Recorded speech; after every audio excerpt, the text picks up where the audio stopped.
Thank you, thank you. Ladies and gentlemen, thank you for watching. You're watching Ideal Mind Media Radio and Television. Thank you.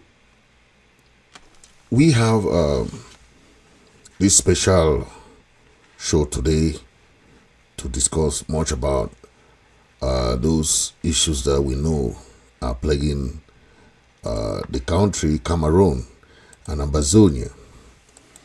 So today we are going to be talking about that and see how it can be resolved. Okay, who can? Because we have realized that for the past 9 years, 8 to 9 years, the government of Cameroon is not ready to resolve the crisis and the ongoing war. So we are hoping, there's no optimism in hoping that the new administration, if that be the case, can resolve the problem. Now, we're going to be looking at some of these leaders who promise to be president. When they become president, they're going to do this, they're going to do that. But we're going to look at their own point of views when it comes to resolving the Southern Cameroon War of Independence and how they can resolve this issue when they come to power. We'll be right back.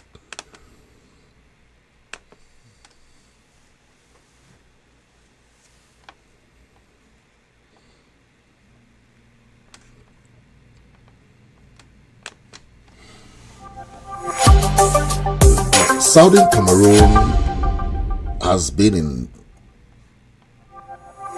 war for quite some time now. We are and we have seen different types of motions, different types of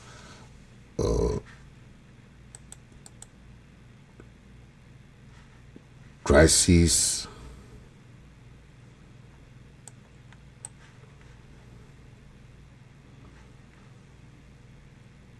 Yeah, so we have seen different types of issues happening, but today we want to talk about the main issue that is plaguing the war to end. Why is the government of Cameroon don't want to resolve the problem? Why is it an issue? Okay, why is the Cameroon government is not ready to resolve the problem? Okay.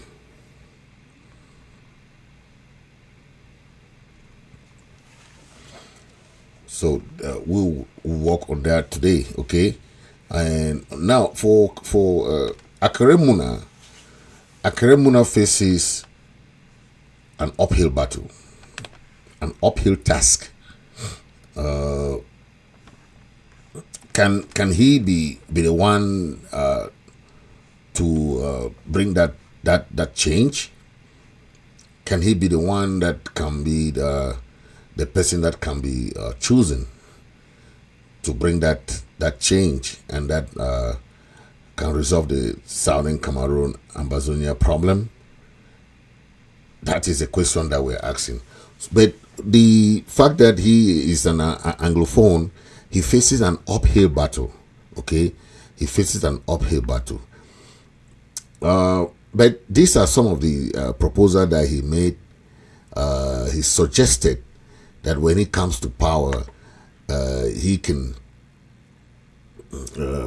help to put in place to solve the Southern Cameroon Ambazonia issue. Okay, he said first thing that he's gonna do is to have direct negotiation process. Okay, he's gonna go for direct negotiation with the Southern Cameroon leadership and to make sure that he resolve the problem amicably, because we have seen that the Biya regime does not want to go into negotiation. Okay, they have realized that any negotiation process to them is a failure, or to them is that they are weak. But they still don't understand that normally negotiation is the start of peace. Okay, to them negotiation means weakness. To them negotiation means that they have given up their sovereignty or whatever they think they are thinking. But for what we know, negotiation start from somewhere. Okay, and it might take years. Okay, negotiation is not something of 2 months, 1 month, 3 months. Okay, it's something that starts and is going bit by bit to bring that change. Okay, and if the La Republic government think that negotiation shows weakness on their part, so they prefer using the military option, that is the problem that has caused this crisis to be stalled for the past years. Okay, and we have heard series of narratives out there about what people think and what people trying to. Okay, now if Akeremuna says he will have direct dialogue with the Ambazonian leaders, and he promised to initiate unconditional talks with the Ambazonian leaders, including those currently in prison or in exile, that he emphasizes that the lasting peace can only be achieved through dialogue, not military force. That is what we have been saying all along about that. Okay. Number 2, Akeremuna promised that he advocates for restructuring of the Cameroon state, either through federalism or a deeply centralized system to give Anglophone regions real control over local governance, education, and judiciary. That's also another promise from Akeremuna, that he wants broader control or federalism. Okay, that is what he is promising. And number 3, promise from Akeremuna, that he pledged to grant amnesty to all non-violent political detainees linked to the Anglophone struggle, restoring freedom to those jailed for demanding reform or expressing dissent. Those jailed for.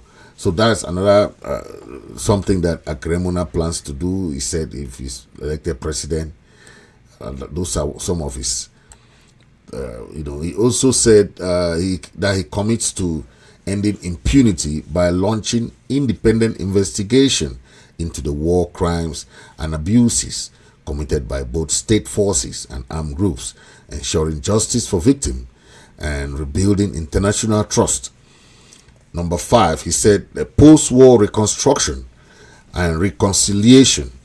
So he promised to launch a national reconciliation and commission, reconciliation commission, and invest in rebuilding infrastructure, schools, hospitals, and local economies in the conflict-hit regions of southern Cameroon, Ambazonia, with a focus on healing and reintegration. Those are what Muna plans to do. Okay, he has some big vision. Okay, but if you think of the opinion of people, what people are talking about, okay, they look at Akeremuna as old. They say he's 72. Okay, so he faces a lot of difficulty. Okay, he faces a lot of difficulty, and when we see the difficulty that Anglophones or Southern Cameroonians,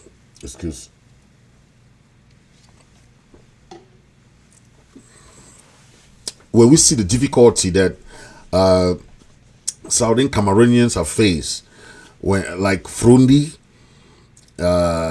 before we had the Muna, and also we had we had Frundi, we had Muna, who have tried to be run for president, right?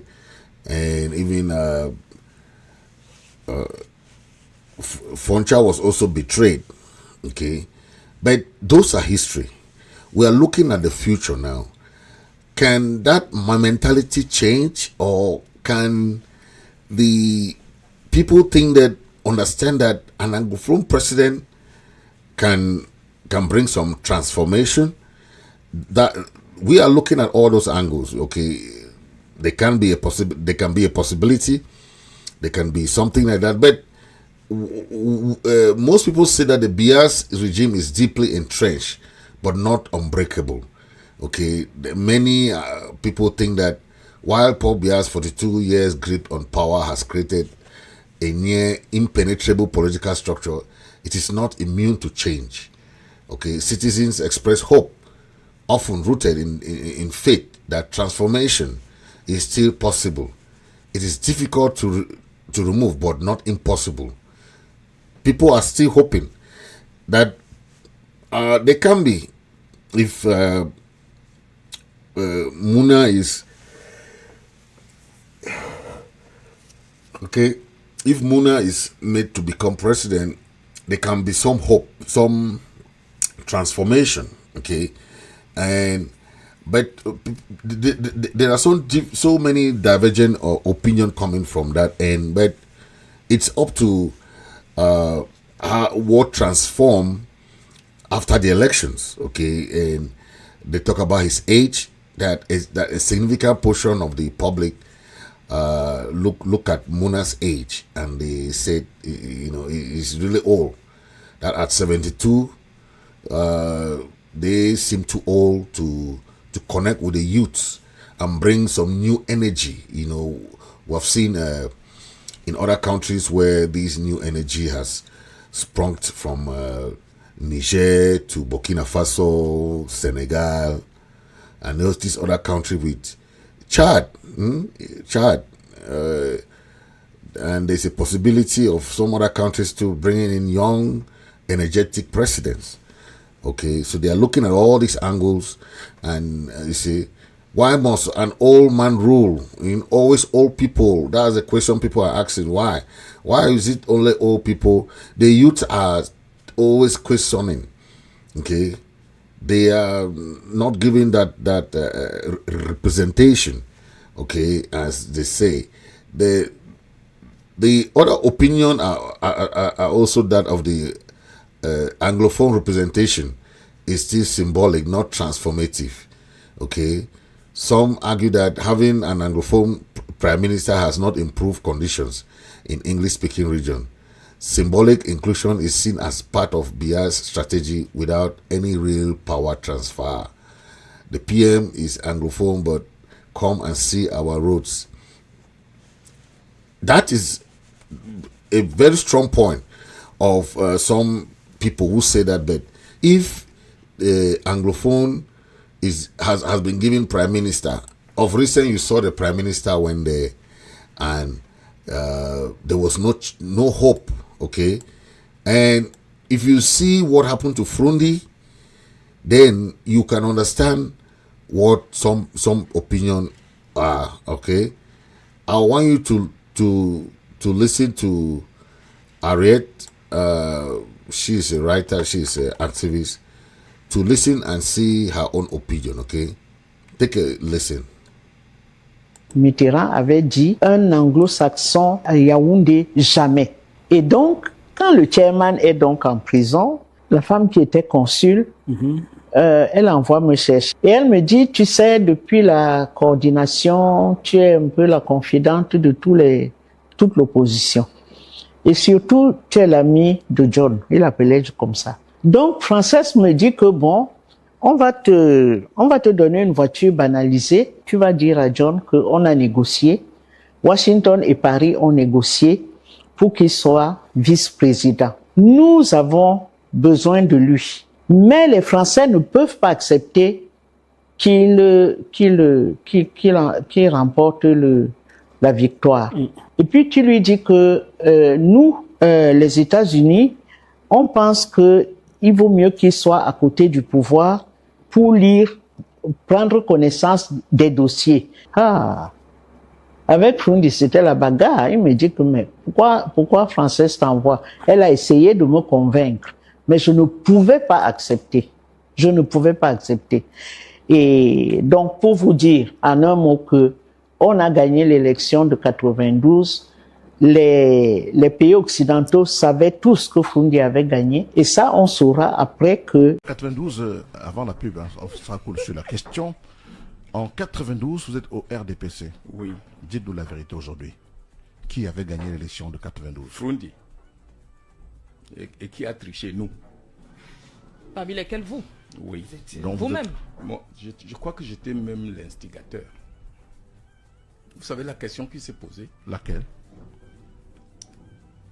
On a constaté que Biya avait perdu. Et il s'est posé un véritable dilemme. Nous étions... Je peux citer les morts, mais j'ai peur que les vivants craignent.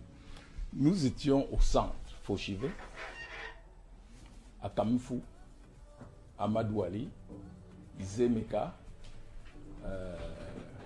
Papa Achou, Achidi Achou. Achille Achou, oui. Achidi Achou. Et j'avais dans mon équipe 0 mort et Henri Bandelo pour la communication. On a constaté que Biya avait perdu. Et je vous assure... Dans tout le Cameroun ou seulement à l'ouest ou ailleurs? Au nord-ouest. Il avait perdu partout. Il avait perdu partout. Sur le plan général? Sur le plan général. Dans tout cas, Frundi avait gagné. Alors, il s'est posé un véritable problème. Et c'était là où la conscience de chacun était appelée. Est-ce qu'on va laisser Frundi gouverner ce pays? Première question à tout le monde. Non.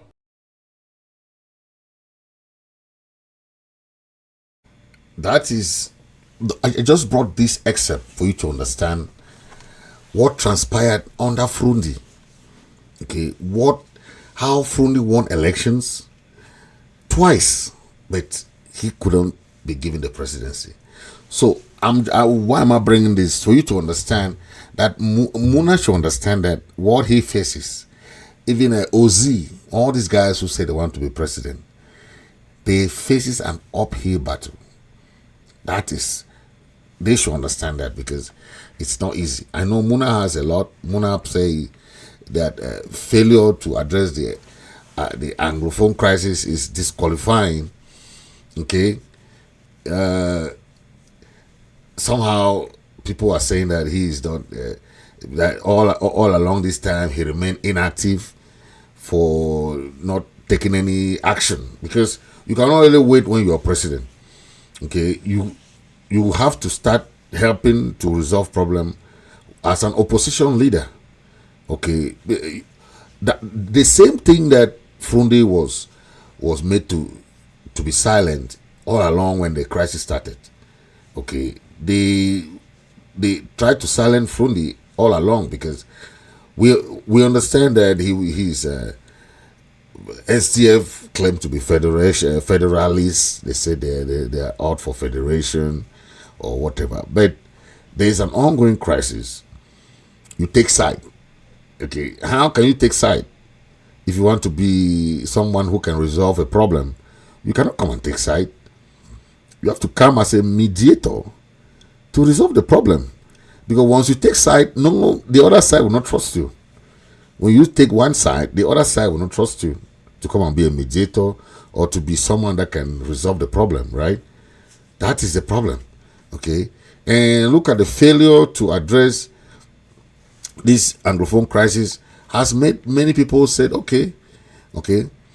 The fact that we see this historical distrust of elite families and political dynasties like the Munas is also a very questioning aspect, that the Anglophones, Ambazonians don't trust the Muna because of the historical distrust. Okay, when it comes to these families, okay, some we are looking at the Akere Muna to the family, right? The Fonchas and the Munas, who are seen as complicit in Anglophone marginalization and casting doubt on their sincerity or effectiveness. So the Munas are known for the predicament that we are here today. So can he be trusted in the first place? Those are arguments that we have to bring forth to see if he claimed, because we cannot just say father is like son or son is like father, right? We are seeing him coming, say he want to resolve the problem, right? But he said he will call for opposition unity and coalition building.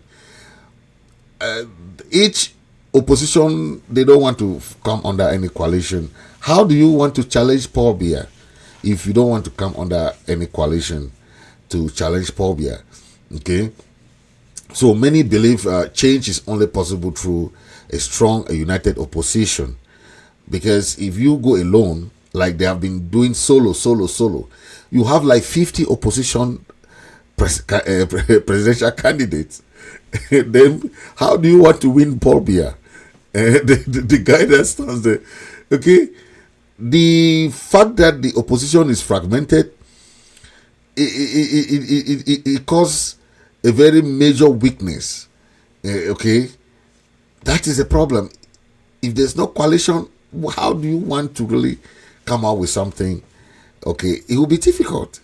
Okay, then look at the side of tribalism too, that undermines meritocracy.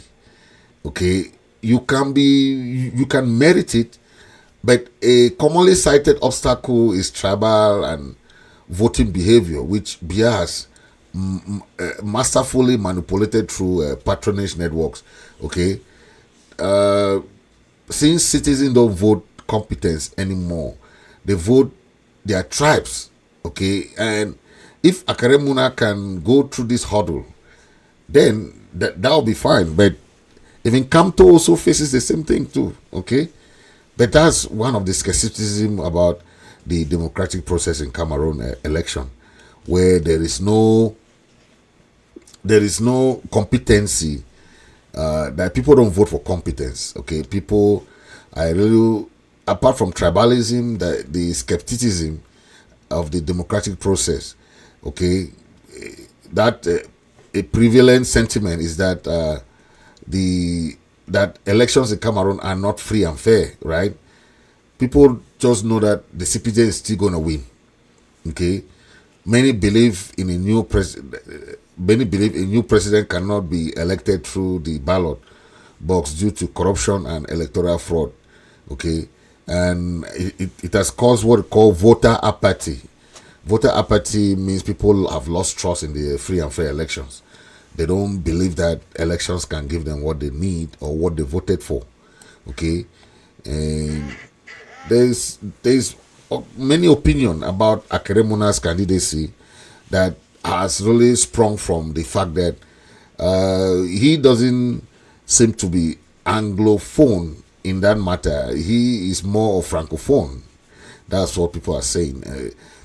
And it has caused the desire for radical or revolutionary change.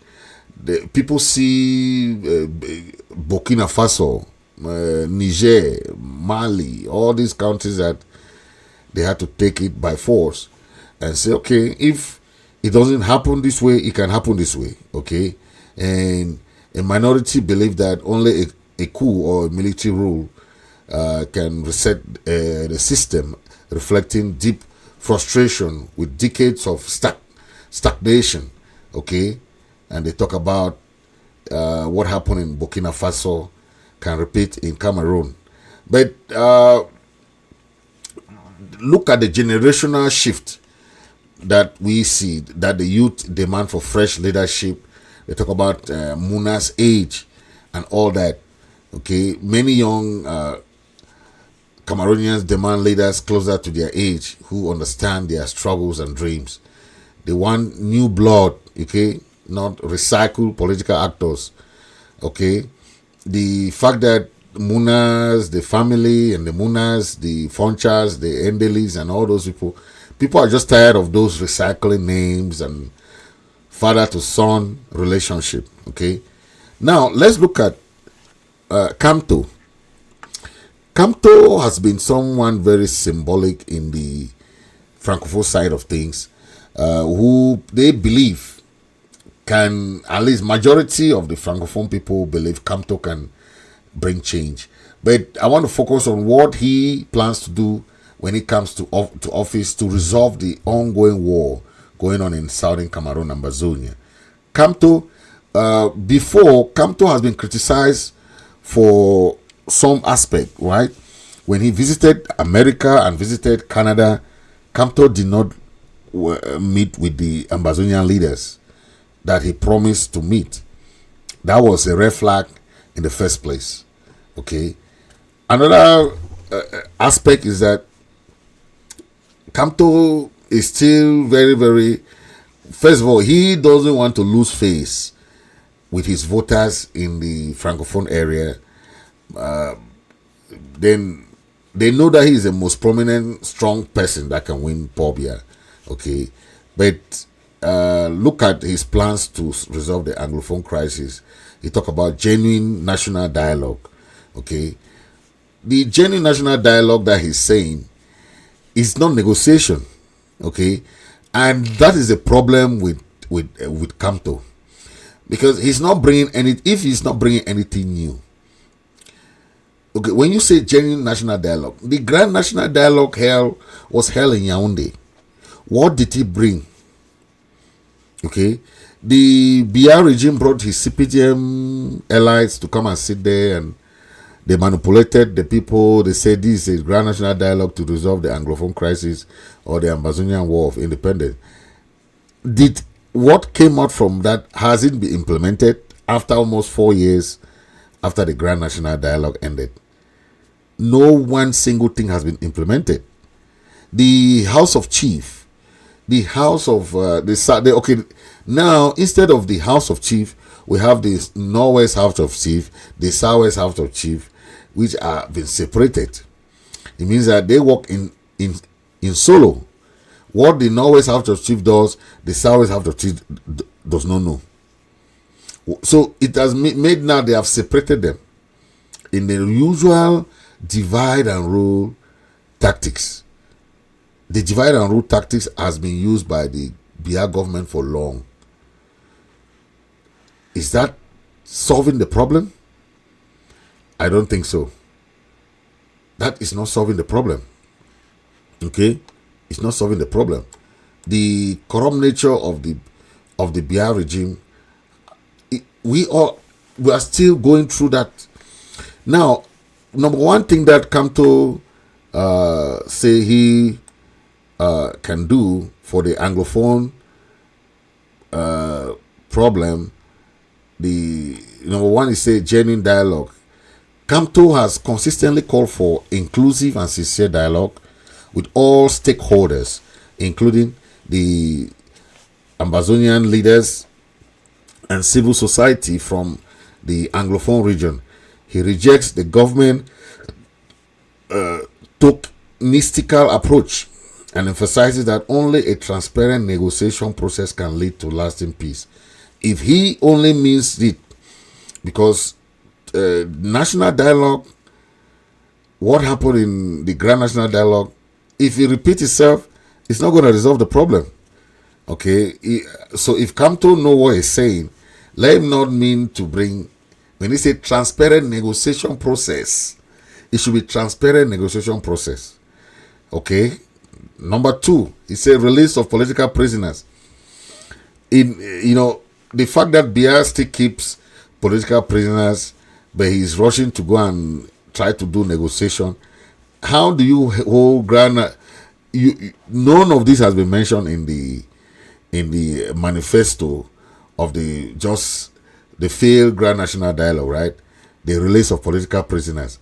You have people in your prison in Yaoundé, Kondengi, but you're holding dialogue.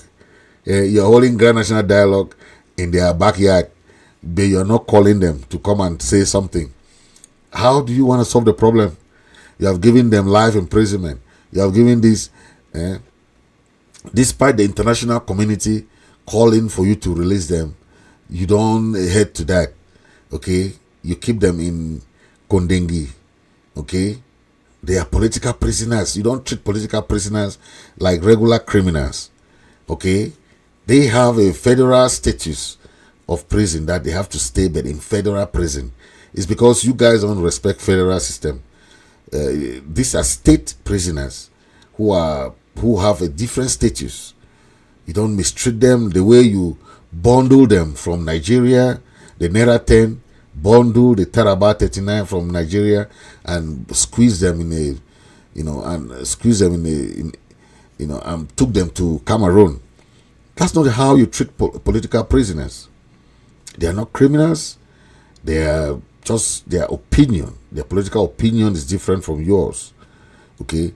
Now, Kamto says he promises that to release his political prisoners, he has promised to release all Anglophone activists and political prisoners unjustly detained. I like that word, unjustly detained. Okay, in connection with the crisis, including those facing military tribunals.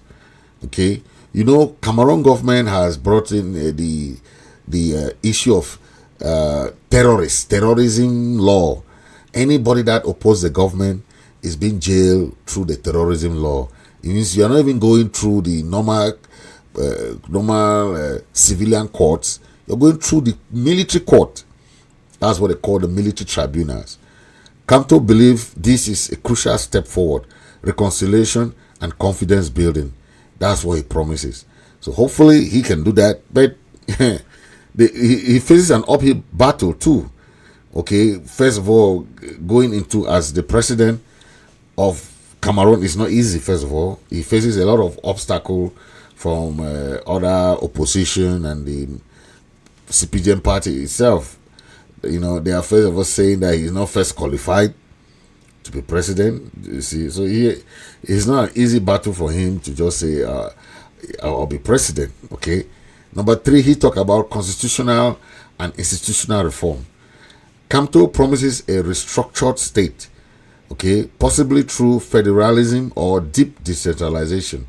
I think this is similar to what Akere Muna is promising, to ensure that the Anglophone regions have genuine autonomy, okay, in managing their legal, educational, cultural affairs, thus preserving their historical identity.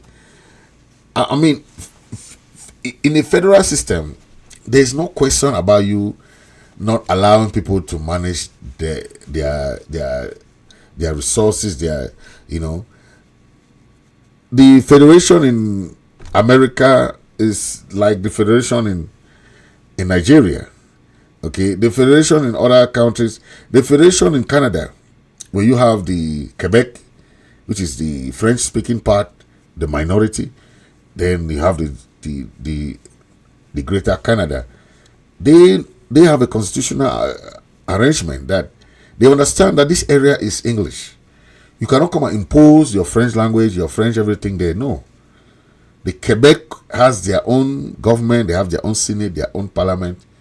Okay. But they are part of Canada. Okay. They run their things. Okay. Number 4, Kamto said that justice for victims and accountability. Yes, of course. That is very important. When you come in power, you have to see that what he pledged is hold perpetrators accountable for human rights violations, both state and non-state actors. So this includes the establishment of independent investigations, including extrajudicial killing, torture, and displacement. That's what Kamto promises. Okay, then the 5th part for resolving the Anglophone Southern Cameroon problem is that Kamto promises a massive investment program to rebuild the devastated Anglophone region. His plans include rebuilding schools, hospitals, roads, and local economies, especially to support displaced population and returning refugees. Okay, this is what Kamto has promised. He has really made it clear that if I am elected president, my first outing will be to go to visit these devastated areas in southern Cameroon regions to deliver a message of peace, okay, For years, the blood has been spilled, homes destroyed, families torn apart in the southern Cameroon regions. Now, Kamto, the leader of the MRC, he promised, pledging that he wants to bring peace as his top priority if elected president. Let's take a listen of the nature, but these are things that happen in that country, but there's need for change. The fact that corruption has entrenched into the nooks and crannies of Cameroon is really disheartening.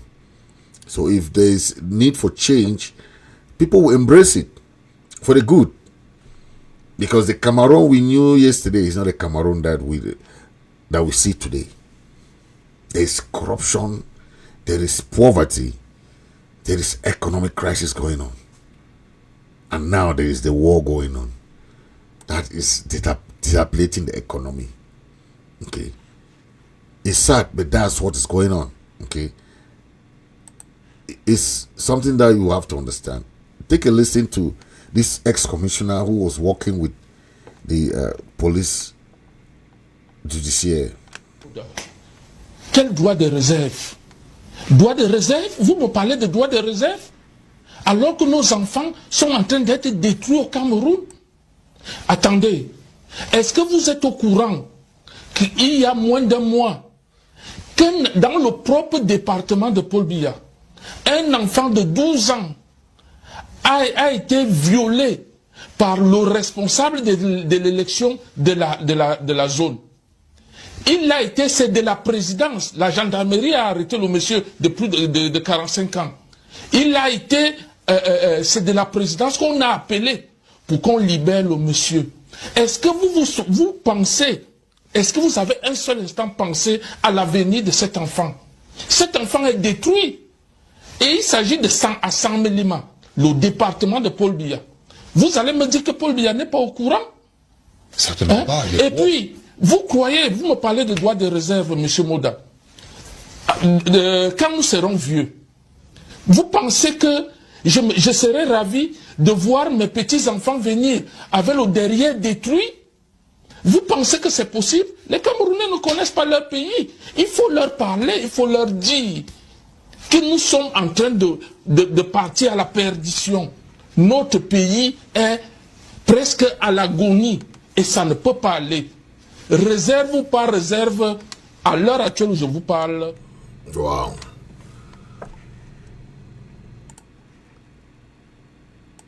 It's just touching revelations there from former police worker who was the commissioner.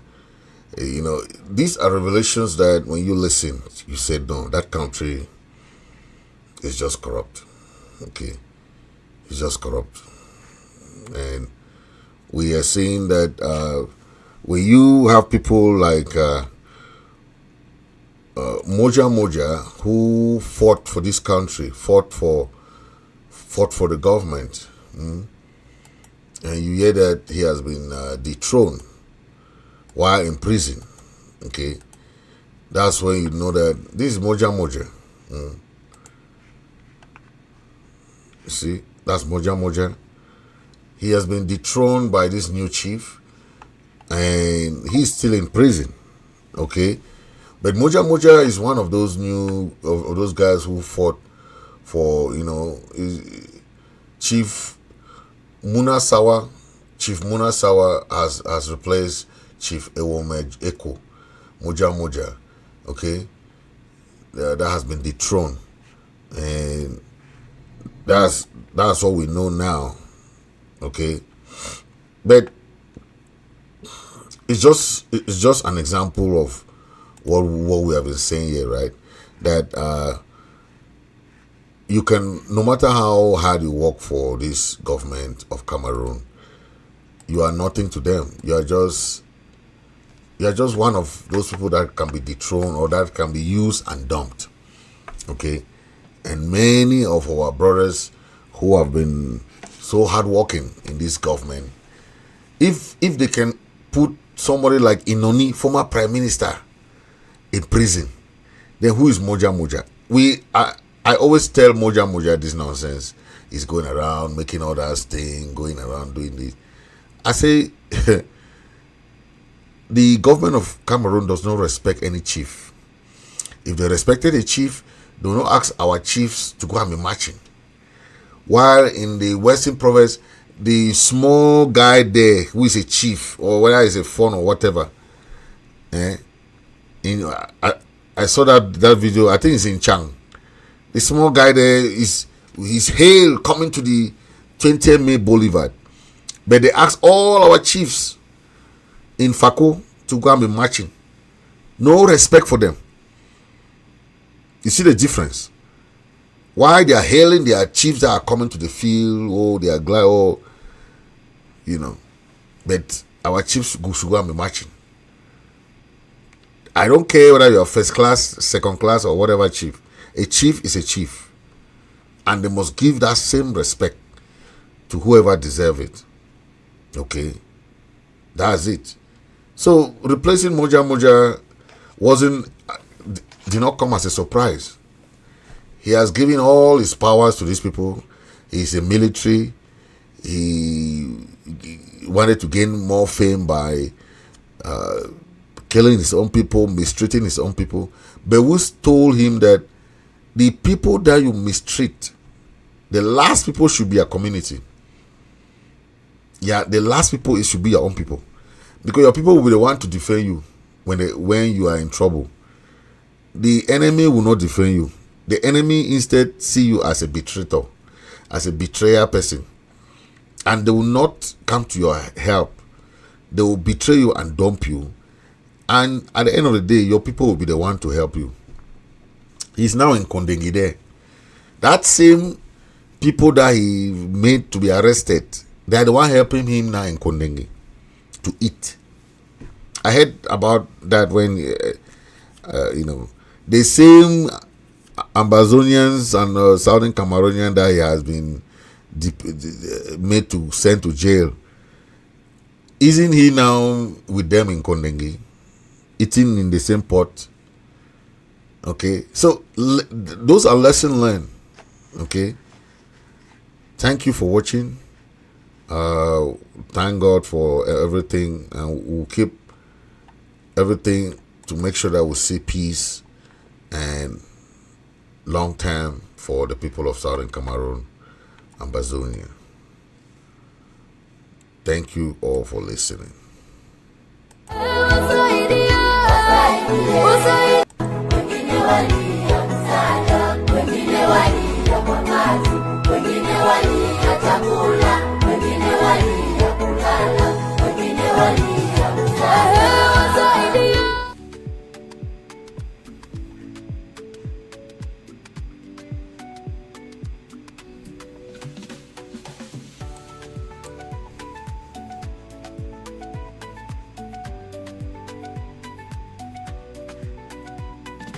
Villages torn, caught in the crossfire. Firing arms echo a deadly desire.